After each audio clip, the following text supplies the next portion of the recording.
Okay, sige. Mga kababayan, Assalamualaikum warahmatullahi wabarakatuh. Madayaw, mayong adlaw, kaninyong tanan. Magandang araw sa inyong lahat. Sa mga nakaraang araw, marami ang humihingi ng reaksyon, komento, o damdamin. Damdamin ko sa issue ng impeachment na naihain laban sa akin.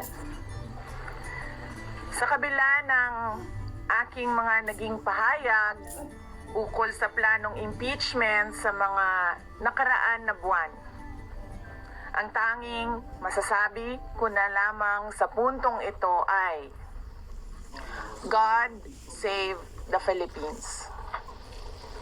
Bukod dito, nais ko na lang ipaabot ang aking taus-pusong pasasalamat sa mga kababayan na patuloy na nagdarasal, sumusuporta, nagtitiwala, at patuloy na nagmamahal sa akin. Manalig kayo dahil sa taong bayan ang tagumpay.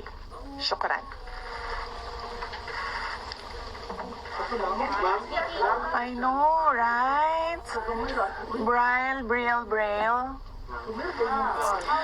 3 questions, no follow-up. Okay.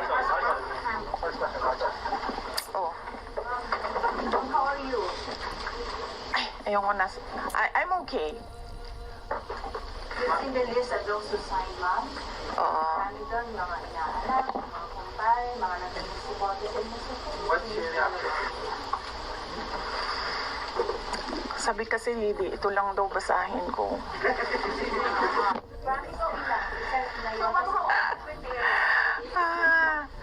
We've already started preparing the moment Franz Castro announced the impeachment plans, which was November of 2023.